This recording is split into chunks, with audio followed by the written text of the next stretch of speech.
this year. But you can also build smaller hackerspaces. Nick Farr and friends will be discussing building hackerspaces everywhere. Your excuses are invalid, but we do have an excuse for running a little bit late. I'm sorry about that. Some of the discussions have gone over.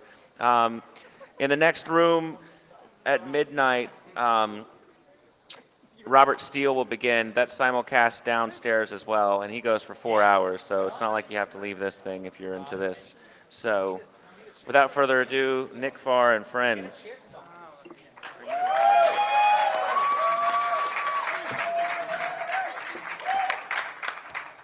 Wow, thank you very much. This talk is basically the 10 most common excuses that I've heard for people not building hackerspaces throughout the country. I've been going to cons and talking about hackerspaces and the need to build hackerspaces. First, I wanted to give a round of applause to the people in the front here who are from Hack DC, who built a very large, successful hackerspace in DC in 4 months. Give them a huge round of applause. Please, thank you to Hack DC. So I also brought some friends up here who have built successful hackerspaces, and I'm going to be throwing to them for each of the questions. Just a reminder to our panelists, please keep the story that I'm asking about to 2 minutes so we have plenty of time for Q&A afterwards. But without any further ado, the most common excuse that I hear going to cons, especially not at cons, this one goes out to all of those guys in Pennsylvania who can't seem to find each other, the rural problem. A lot of you guys are saying, you know, I don't live in New York, I don't live in Washington, D.C., I don't live in San Francisco. How can I possibly start a hackerspace? Well, one, space is cheap. You can get a lot of really good industrial space for next to nothing compared to what you pay for in major cities. And I'm going to throw to my friend Tim from Texarkana, who has a hackerspace in Texarkana, Texas. Tim, are you ready to go? Sure. All right, tell us, how did you start a hackerspace in a rural area? Well, ours is more of an informal one. It's not as well. We're not a non-profit or anything. Mine's private. Ours is privately owned. There's just very few of us in a rural area. I bought some property about 5 years ago, and it just happened to have like a nice steel shop warehouse building in the back. Somebody used to work on tractors in. So we use that. And one of the advantages, that's one of the advantages of a rural area is you can buy real estate really cheap. Like you can buy an acre of land with a shop for $5,000, so it's a little better than renting. We looked at a downtown space, 4,500 square foot in a downtown area for $400 a month. You know, that's pretty ridiculous. You know, but we're not going to use that one yet. We're going to get a few more people together before that. But that's some of the low cost, and well, where we live, we got an Army surplus, a military base. They sell a lot of surplus. So if you look on our website, tktech.org, and some of the pictures, you'll see a lot of surplus equipment. But one of the bad things about a rural area is, like everybody said, it's hard to find other people that you trust. But you just got to be a little open. What we'll do, we'll have little parties. And at a party, of course, we got free booze and drinks, but we just take donations. But we'll have about 50 or 60 people, but out of that, about 5 or 6 will want to come out to meetings on Sunday and, you know, do something. And that's really about it. And One thing I think you forgot to mention, you can blow stuff up way out in the country. Yeah, that's... All right? That was...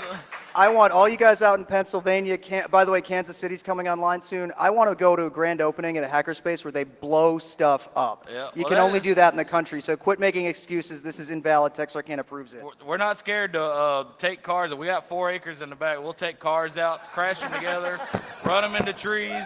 We've built cannons. You just got to look into your local laws on the cannons and what you're allowed to build. But anyways, well. Awesome.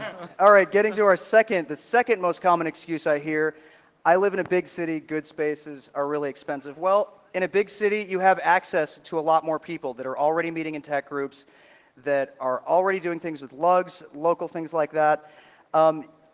You guys all meet each other at cons. At every single con that I go to, there's 3 people from the same city who come up to me who don't know each other. Get out there, just go to different tech meetings, reach outside of your group. We didn't know, Hack DC got really big primarily through the Dorkbot DC list, which was cross-posted to the burners list. And the funny part about it is, Hack DC's been open for 4 months. Of our 41 members, 4 months ago, I knew 3 of them. That's what the power of being in an urban area is. And I just wanted to also congratulate Hack Toronto. Give them a big round of applause. They signed a lease a couple of weeks before Hope. So Lee, tell us how you solved this problem. Well, so we kind of looked out. One of the things I was going to say is, the right place will come along for the right place, the right price. We happened to get really lucky, and it was the first place we looked at. So 4 days after starting to look, we had a lease. But we're paying like 3 times what he was saying for a third, like less than a third of the space, and it's right downtown in a sort of like slightly sketchy neighborhood. And that's really the key, is like look for the right place in the right neighborhood, and you'll find a place you can afford. Look further out on transit. If you're in a bigger city, you're going to have hopefully decent transit, unless you're Ottawa. There's somebody from Ottawa here. Yeah, they only have buses. Go further out on transit. You'll find somewhere cheaper. Look in neighborhoods that might be a little bit more colorful than you might want to live in, but that will be totally fine for running a hackerspace, because they'll be scared of your like sharks with lasers. So. All right, thank you, Lee. Problem number 3, the people problem. A lot of people say, well, I don't really know anybody who wants to start a hackerspace in my area. Get out. There are tons of meetings, Linux user groups, DEF CON groups, 2600 meetings. People are meeting and talking about tech. They're talking about art. They're talking about technology. They're talking about making. I mean, how many make meetup groups have just sprouted in the past 2-3 years? Tons of them in cities. These are the kind of people that you want involved in your hackerspace.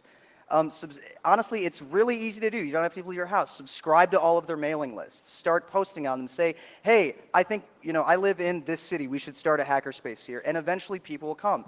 That's how Hack DC got started. And I wanted to kick this one to my friend Eric Michaud from Hack Chicago. They don't have a space just yet, but trust me, in a month they will have one.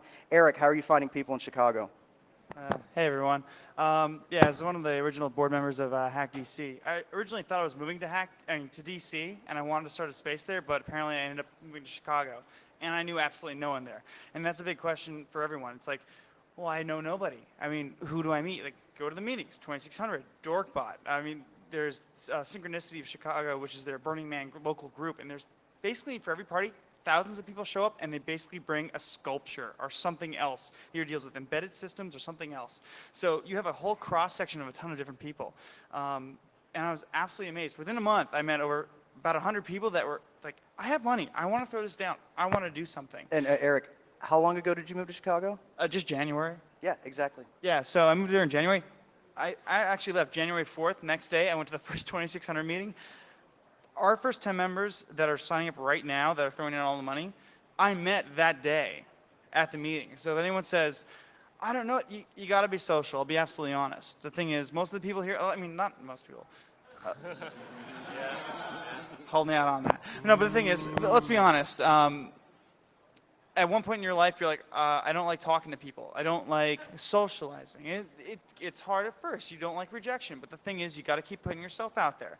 You got to say, like, here's your ideals. This is what you want to do. Put your goals out there. People admire people that say, I want to do big things.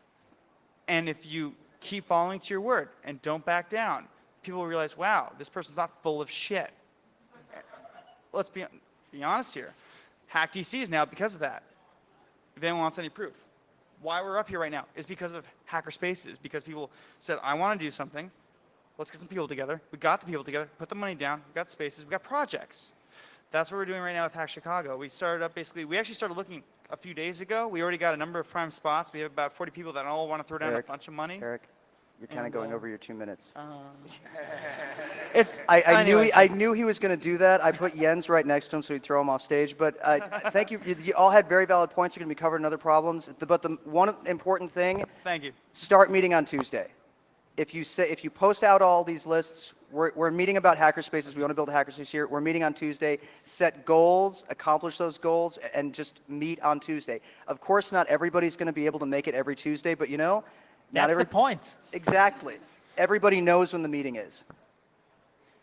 By the way, I have to add, because we are talking about Dorkbot, and Dorkbot is a really, really really cool thing and a good place to meet people.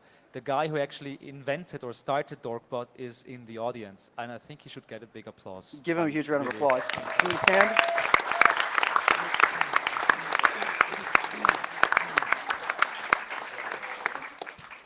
The politics problem. Of course, this is the hacker scene. There is naturally drama. The Germans actually had a very simple solution for this. He who is doing is right. Avoid bike shed problems. Or she, thank you. Okay, she or he who does is right. Thank you, Allie, my fiance. No, she. What sheep? Nothing. The point is, find people who do. In this scene, there are two kinds of people. There's people who talk and people who do. Give authority to people who do. Let them do things. Even if they don't do it exactly the right way, if they get it done, they are right. And just end endless political conversations, bring them to a close, resolve issues. I wanted to give this one to Mitch to explain how he solved a problem regarding membership in working out the bylaws for Noisebridge, the hackerspace in San Francisco. Mitch, could you tell us that story real quick? Yeah, well, that was one of the things. We work with, try to work with consensus process. So I find with groups that I've been in, excuse my voice, I've been yelling for the last day and a half. Consensus process brings people in so everyone feels involved. It can feel a little frustrating at times because it moves kind of slowly, or it seems like it's moving slowly. But you can go through really difficult problems and everyone feels like they can live with it afterwards. The thing that's been taking us the longest is to come up with our bylaws. In California, as with many other states, there's a legal definition for member, and we call that member with a capital M. We want to be a membership organization, and that would be not necessarily a legally identified member by the state of California. So we were trying to figure out, well, should we conform to California law with little m members and big M members or not? Well, it turns out that if you don't have legally defined members in the state of California, you can't get rid of a board or a board member that is maybe overstepping their power or just isn't doing their job. It takes a vote of the board to do it. So going without capital M members, we run the risk of having a board that kind of gets out of touch with membership. If we don't have capital M, or if we have capital M members, there were a lot of people who were concerned that cliques would form. And if a clique forms, then they could just, as soon as the clique gets a majority and can bulldoze their way around, then they get rid of a board member that's just like the scapegoat du jour. And there have been a lot of people in lefty organizations who have told horror stories about that. So either way, there's upsides and downsides. So we just went around and around for actually a few weeks talking about this as the major topic. And after a while, everyone who had strong opinions one way or the other had voiced them, and everyone felt we could live with having capital M members. And there was a lot of discussion with hacker groups around the world actually using email and IRC, which helped us get to that decision that we could do it locally with our consensus process. And we all feel, if I can speak for the group, we all feel really good about that. And we're about to incorporate as a legal, nonprofit, tax-exempt organization in the state of California, which means we can get a bank account, which means we can rent a space. So.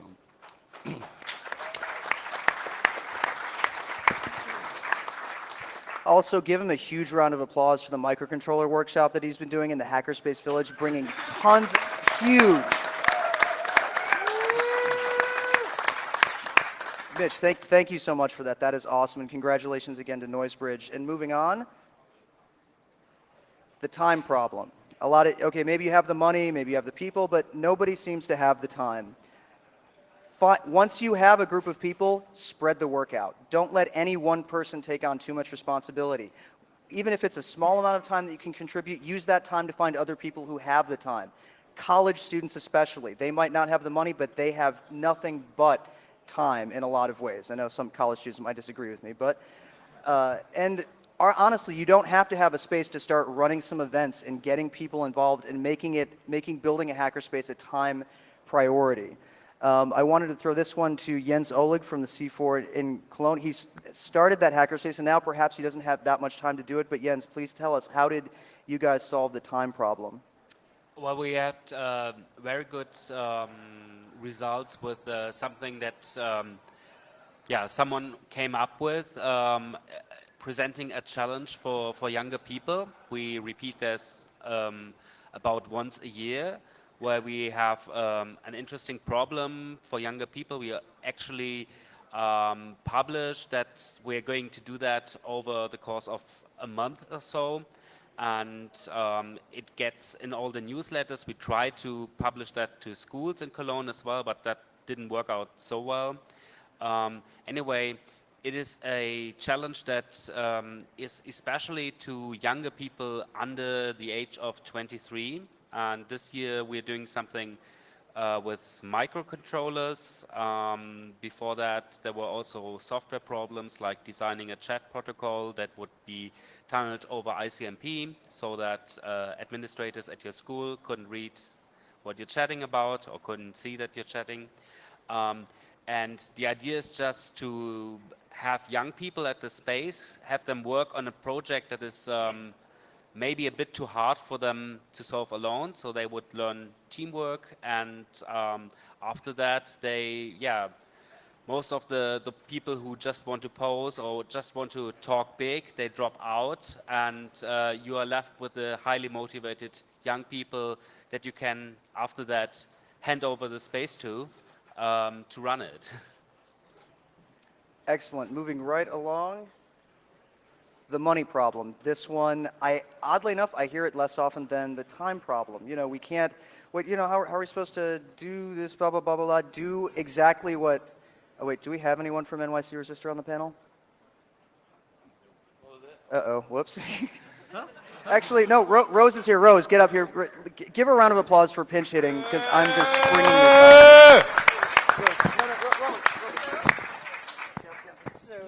Get here. Oh, over there. Okay. So what would you like me to say about money? Well, No, come. just a couple points I wanted to hit here. Start small. NYC Resistor, New York, probably the most expensive place to start a hackerspace. They did it by starting small and getting people to throw money down. Once people started throwing money down with nothing more than a dream to try to build to one day acquire a hackerspace, that made it real. That made people engaged and involved, and in a short amount of time, they went out and they built a very successful hackerspace in Brooklyn. The other important thing about money is stay independent. It's great that people donate stuff. It's great that you have donors and friends and people who are donating, contributing to you on a monthly basis or giving you huge one-time donations. But make sure that your rent, your insurance, your utilities are covered by member dues or covered somehow by the people who are directly involved in the organization. Because one day all of that funding may dry up for one reason or another, but if you have that continual base that's provided by the members and the people actively participating in the hackerspaces, you're not going to lose it no matter what happens. And you know, NYC Resistor, they started small. They are operating in a very expensive environment. So Rose, could you talk quickly a little bit about how NYC Resistor got started, how they got their space going, and how they had to increase their dues lately to cover their expenses and stay independent? Some of you may have already heard parts of this before, but NYC Resistor started with 9 people who each put up $1,000. That was so that we would have enough money to cover about 3 months operating expenses. Obviously, that was, for some of those people, that was a bigger amount of money than for others. But as Nick pointed out, putting up that amount of money then really made us be, really invested in making sure that the space worked. Our dues per month have just gone up to $75 a month. That isn't because anything terrible has happened, but partly because we want to make sure that we're keeping that 3 months of rent and operating expenses as a cushion at all times, so that nothing terrible is going to happen and let us risk the space that we've worked so hard to build. Another thing I can say about money is that we make sure that decisions about money are made as a group. Mitch was talking about consensus, and that's very important for us. And when something has come up recently, buying a laser, which was something that's very expensive, a huge capital expense, we decided that that would be funded by the people who were most excited about having a laser. And so that wasn't something that was coming out of our monthly dues, but something that people contributed to specifically because they wanted a laser in the space. And the details of how we've worked that out, you can ask us later. But that was something where we separated out a huge capital expense, and we're going to make it happen. But it isn't part of our, monthly expenditures. Exactly. The other thing is, a lot of people complain about time. People with not a lot of time have a lot of money. Find those people. Make them members. We have a lot of silent members in Hack DC, and they're wonderful. Also, Rose, I wanted to ask you, do you know the NYC Resistor theme song? Can you sing it? The theme song that Bree had. I will try to do it if you can't, but I really would like you to do it if you can. I can try it with you. Apparently, I'm not part of the inner circle that knows the theme song. You don't know it. I'm not even a member of NYC Resistor, and I know it. I don't know what favors you offered him, but you're going to have to do it for me. Johannes, do you know it? I only know it. There's the term laser in it, isn't it? Yeah, it's. We want a laser. We want a laser, or something. Wait, like that. no, it's. If I remember It's so it. American. We want a laser. We want a laser. If I remember correctly, it's. I want a razor. NYC Resistor. We want a laser. Quite literally, okay. There's no melody. the whole There's song? no rhyme. There's. But yeah. I'm not going to do that when I'm on a camera. I'd like to stay employed. Okay, the seventh most common problem when I hear, I don't have any furniture, tools, or equipment. I don't know how to insert whatever you want here. I just know how to insert whatever you want there. Oh God, you guys took that There's not enough really the laser. wrong way. Yeah. But the point of the matter is, if you have a space, if you actually lease some place for people to gather and do cool things, you will get a lot of stuff. When Hack DC started, our first big event was a parts party. We sent out an invitation to everybody in all the different tech communities that we knew about in DC to say, hey, we need parts, we need equipment, we need stuff. This is bring it on this Sunday. They're bringing it on this Sunday. And we got tons and tons and tons of stuff. More stuff than we knew what to do with it. And over the next couple of weeks, we acquired a lot more stuff. Just a quick proviso to this. If you have a space, you will probably have to throw out some of that stuff or try to sell it at cons. And it will make somebody.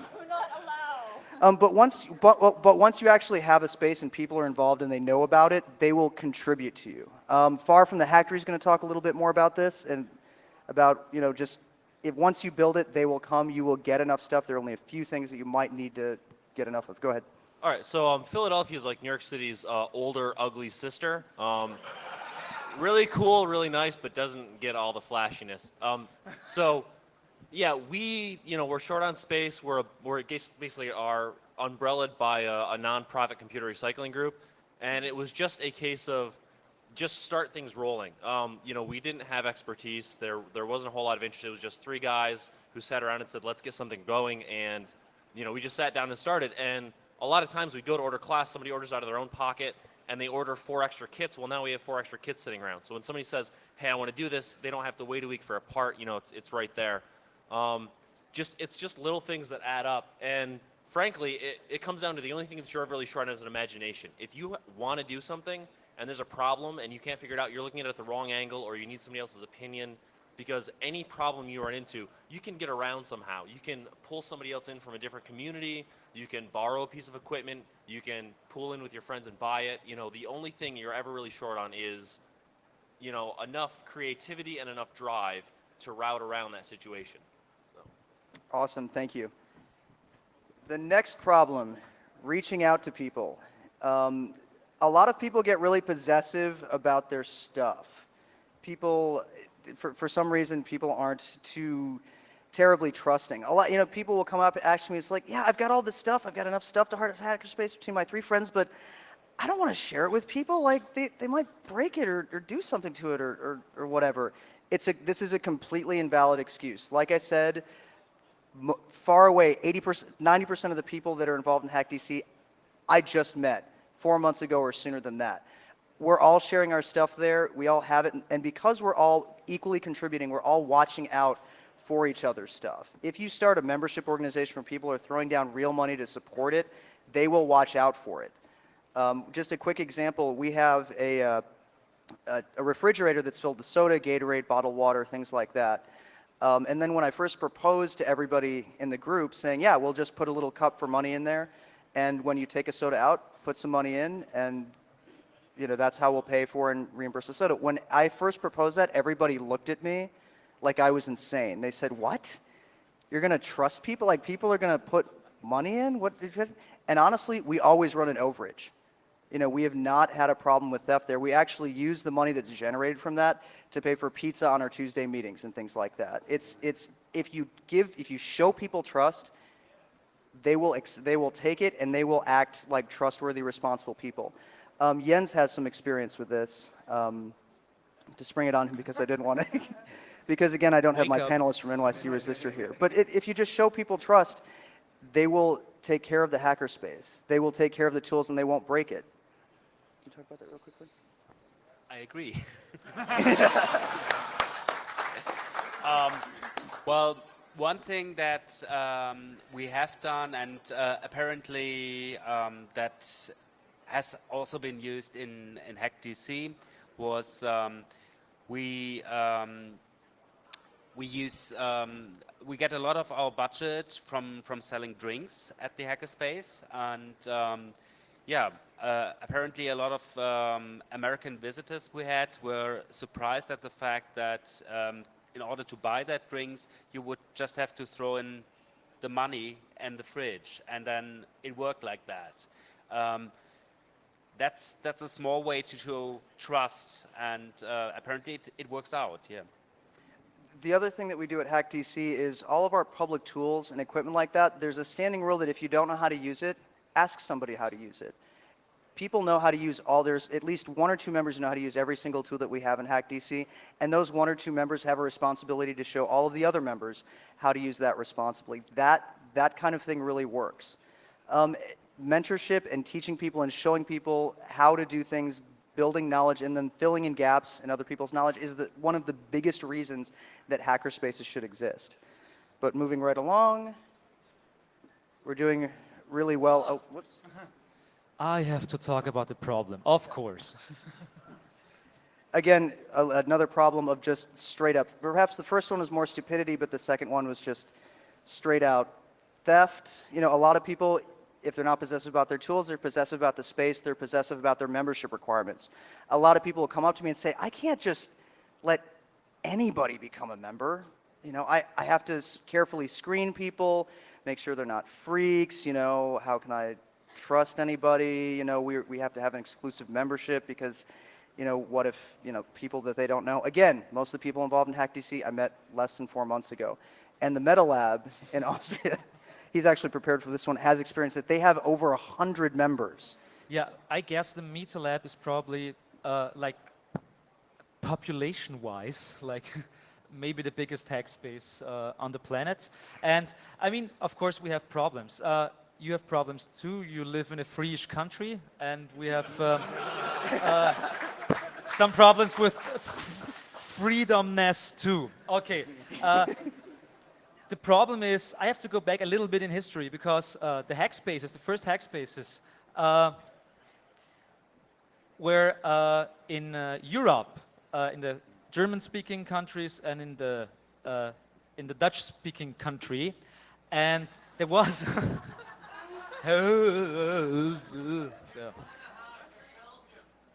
Oh, yeah, of course.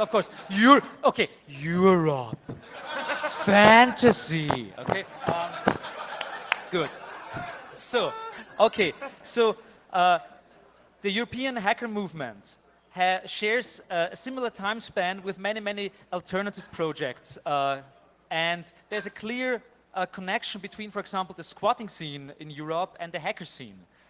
that may be astounding here in the States, but there is a common basis about that. And many hack spaces and many hackers are actually of, like, they have a leftist background. So especially in a pretty open field as hackerdom, you of course face problems. And sometimes you just have to find out how to kick people out, okay? Or if you should kick people out. In the Meta Lab, we are pretty much a mixture between a hack space and a club, or a youth club, I would call it. We have at least, like, I would say 200 members, 100 of those members paying, okay? So we have people who come to our space who are actually not real members, they just show up sometimes, and we call the problem the hippie problem. Okay, so how do we deal with the hippie problem? What happens if a guy just only shows up because he wants to smoke weed or whatever else, okay? So, pardon? Yeah, of course, yeah. You smoke the weed and you play Nintendo. And you're really bad playing Nintendo when you're on weed. I have to tell you, we don't have a problem for that. A problem-solving like thing. It's a highly social problem, and I think what's back there?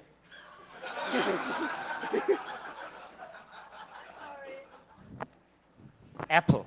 They are cultists. Yeah.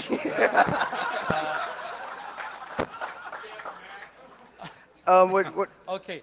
So, I mean, I only can say that if you want to create a hack space, it really depends on how big it is, how many people are there, and what is your special purpose. I mean, the Meta Lab in Vienna is a mixture between a youth club and a hack space. So we have different problems than, for example, NYC Resistor. I mean, we have around 200 people or even more coming to our space. NYC Resistor, 28 members. And they're handpicked. There's a whole world between. Of course, we do cool stuff at Meta Lab, and there's cool stuff happening at NYC Resistor. But you can imagine there are completely different problems concerning trust in both. What's that? Ah!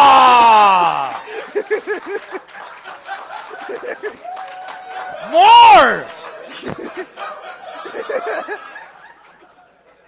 It's a PDF! So, let this be a future lesson to you. Never let your last speaker be a performance artist.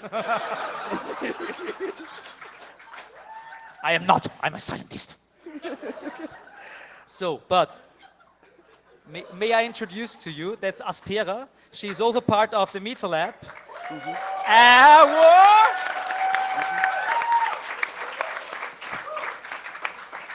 You know, the 10th most common problem I had was the hacker problem, but ever since I came, coming to this conference, people have asked me a lot, we don't have any central collaboration space. There are all these hacker spaces. It would be great if we had something like the Hackerspace Village, online. Well, the Meta Lab has hackerspaces.org. It's an incredible resource. The Hackerspace mailing list that all the hackerspaces that are here are going to be on is at hackerspaces.org. Let's give a huge round of applause for the Meta Lab for getting that going. That's awesome.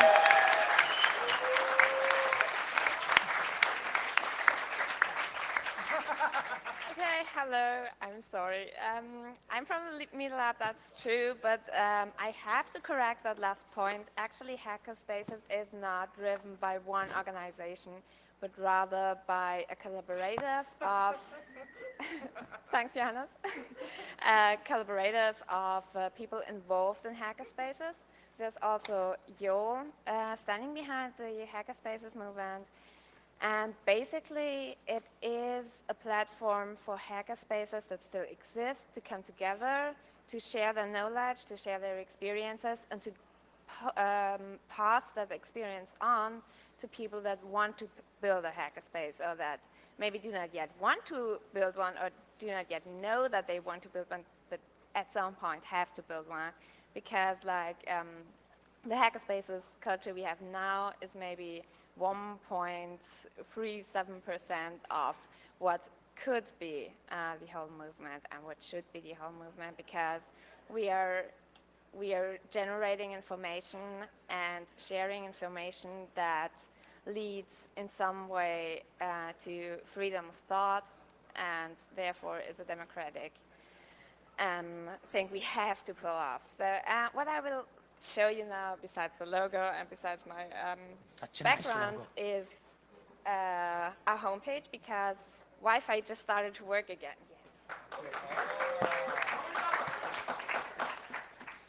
Yeah, clap. We have internet again. Yeah. Okay,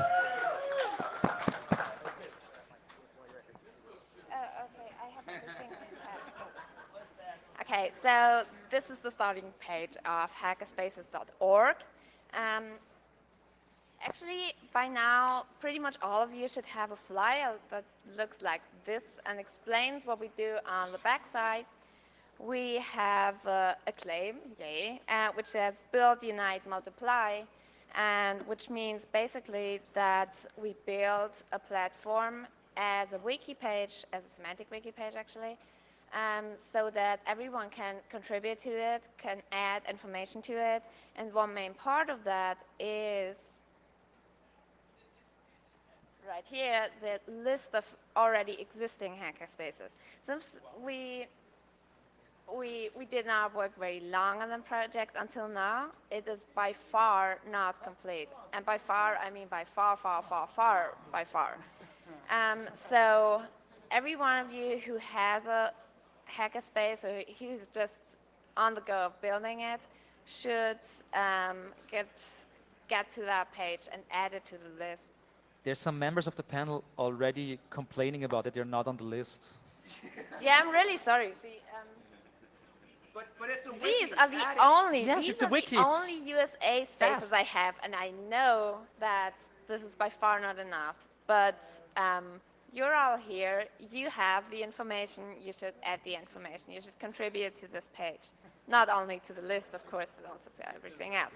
So the second main point is unite, and what this means is you are sharing information. You're sharing your experiences within the hackerspace.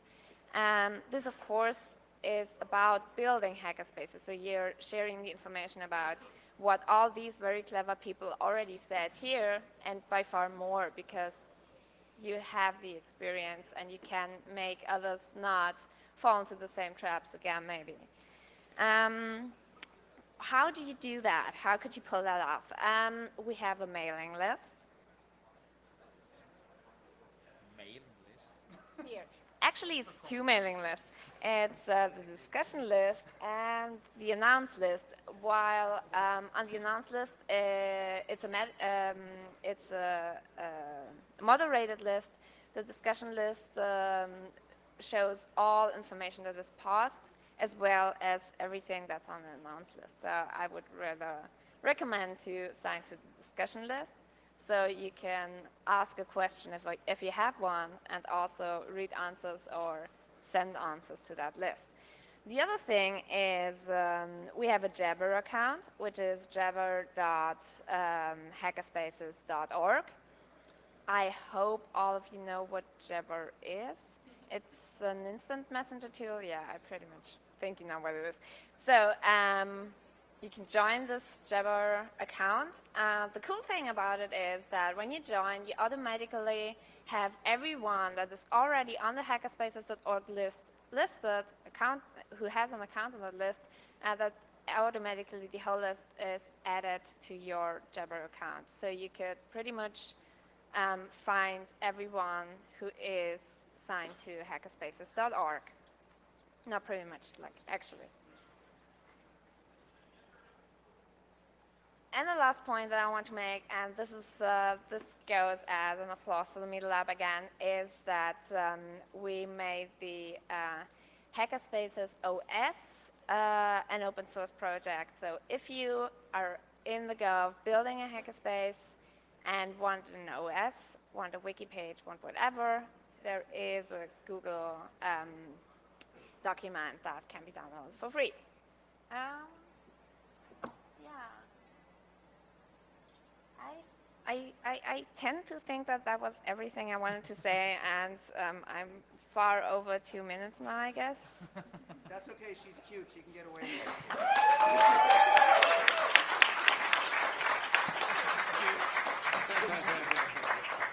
Good. One more point. We're independent and we want you to spread the word. So yeah. Go out with this cool thing or send links or whatever. Spam other people, whatever. Thank you. Huge round of applause for hackerspaces.org. All right, now, and actually, let's give while we're queuing up for questions, if anybody has any, let's give a huge round of applause to all these panelists for staying under 2 minutes largely.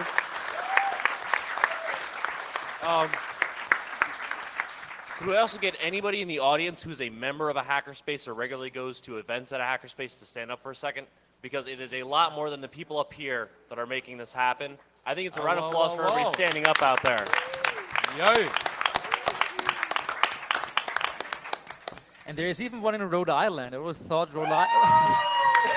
There are I always two thought in Rhode Island is a Croatia. myth. Holy crap! There's 2 in Croatia. But we can also see there's a lot of room for improvement. Mike.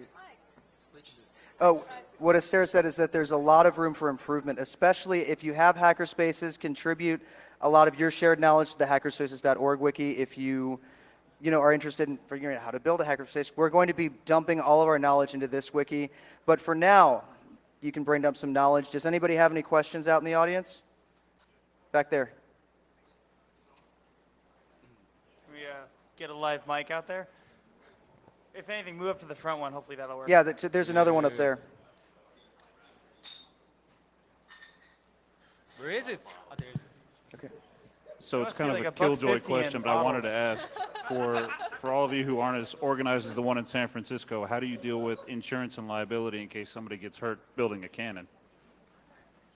I'm sorry, I didn't hear your question. Could you repeat it? I said it's kind of a killjoy subject, but how do you deal with the issue of insurance and liability in case somebody gets hurt when you're doing slightly riskier things? Yeah, that's actually not been a problem for us. I haven't been the one looking into insurance, but one of the people who's actively involved with NoiseBridge has done a lot of research with insurance companies, and all of them have had no problem at all with the word hacker, except for one.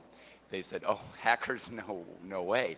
But all the others, it's kind of surprising, but they're just, hackers, what do you mean by hackers? And we tell them, oh, we're a group of people, we have a whole bunch of projects. And we'll be doing stuff with chemistry and with electronics, and they don't care. We just pay a premium, and it's probably less than $2,000 a year, and we have full liability for the space that we'll rent, plus for liability for personal injury, and it's just a little bit more to protect the people on the board from personal liability in case there's any kind of lawsuit. So it's like $2,000 a year. It's not that big a deal. Call insurance agents who will call you back. Next question. I just wanted to point out that you don't actually have to start off big. I've been running a sort of a private hackerspace, if you will, for about 10 years now. It's gone back and forth between my house and my buddy's house. We have a few people over every Wednesday night, get together. We've got bandwidth servers, work on different projects throughout the course of the year. So even though I'm hearing these numbers of 100 people now just scare the heck out of me, trying to organize something, or even starting with 9 people, of can I really organize 9 people? I just encourage people too of, hey, maybe you get your first buddy over and they got a buddy and you start off with 2 or 3 people, and once you grow out of a house, then you look for the hackerspace. Great. KK, next question. Your good point. Not a statement, but a follow-up. With the liability for whoever was asking that, I was involved with a build space in Portland, watershedpdx.com, if anyone's interested. But the way they got around that with their insurance is they're actually, through their insurance company, they are listed as a vocational school. So not only does this cover them for liability in the space, but if people are using tools and equipment on projects outside the space, they're still covered under the auspice of that liability insurance. So Generally, a commercial general liability insurance policy would cover you using the space's tools if they were explicitly the space's tools. Right. So yeah, if tools are donated into the space. But if they're like, say you have an inventory system for all of your tools and tools are explicitly owned by the space or owned by the organization running the space, your commercial general liability or your directors and officers would cover liability for it being used outside the space. So, but I am not a lawyer. Look up the local laws. That's just Ontario. In a whole different country, but generally the same thing, sort of, because Canada's not that different. Next question. Okay, so I guess Hope kind of just added a bunch of steam to starting a hackerspace in Montreal, Canada. And I'm just wondering if there's... Right on! Is there anyone else than Hugo Fortier and Geek Montreal that are into starting a hackerspace? Throw a page up on the wiki and get in touch with everybody else that wants to. And, yeah, I totally missed Recon because I had no idea it There's a happened. con in your town and you didn't know about it. What is up with you guys? They have It happens to Okay, the but best of us. now you guys have no excuses for fail because everybody's going to be organizing on hackerspaces.org, correct? Right? Yes. Awesome. Next question real quick. Yeah, I'm from Vancouver, Van Hackspace. We've been roughly just operating off a mailing list for maybe 2 or 3 months in like sheds doing small hacker stuff. It's probably good to start small, see if the interest, see who the people actually are that do come out. We're going to change our name probably in a month because that's just the name of the mailing list and it kind of sucks. So yeah, I'm pretty sure I'm the only person from Vancouver that... Oh, sorry. Another Vancouverite. All right. Oh, wait, there's 2 on your left. Hey, all right. This So- is the story of my life for the past 2 years. Like, oh, I'm starting, like, yeah, It's I an just talked to that guy. exorbitant Go find growth him. rate. All right. Oh, yeah. Meeting. Okay, you guys, Vancouver. Meeting next Tuesday. Spartacus Books. 7 p.m. Be there. So, real quick, was that an exponential or logarithmic growth rate? Anyone? With 4 out of 1 members? Okay. Is there a way we could just start a sign up for everybody in the Hackerspace village or something, just so people that are not in Vancouver but anywhere can just start a sign up of who's in? Put a to be announced space. Hackerspaces.org. Are we all Go going to do go it to online? hackerspaces.org. All Put right. put one put an entry in the table for the city you're in with unnamed, I don't know, Timbuktu hackerspace. Not saying That'd you're be from cool if we Timbuktu, had one but there. you know what I mean. It'd be awesome if there was a hackerspace in Timbuktu. Are there any more questions? I just want to say of Hackerspaces, guys, we're at a conference. We have people from all over the world right now. Meet and greet everybody. You want to have a space? It's like, oh my God, I'm from this town. I'm from this country. Come down to the Hackerspace or meet anyone you talk to. Just, you want to do something? Start a conversation. It's like, oh my God, I'm also from Paris. I'm also from Paris, or Hohokus, where I used to live. But yes, that is a real town. Seriously, come down to the Hackerspace. Talk to us. Maybe we know somebody. The thing is, we're here because we want everyone else to get together and grow. So just don't be like, we're here for a talk. Be here because you want to do something. So exactly. I think we heard a lot of excuses that you can potentially have, and you can spend your whole life worrying about problems that you may have before starting a hackerspace. But the truth is, a lot of the problems that you think of beforehand will go away once you start the project. And also a lot of the problems that you imagine have something to do with the mindset of competition. Once you start the space, you will be in for a whole new feeling that you might not have known before, which is solidarity, and which is really a wonderful feeling to explore. All right, we're out of time, so let's give one big round of applause to them. Again, there's going to be, Johannes, you have an event right after this, but right after Johannes' thumb wrestling, in about 5 minutes, we're all headed out to the Triple H Ranch Party. If you don't know about it, come find a card for me. Do you want to talk real quick? If you are into massive multiplayer thumb wrestling, it is absolutely epic. I've seen it in person. I'll meet you in 5 minutes over near the men's toilet, okay? We'll have a game. And on that note, thank you guys, everybody. Thank you so much.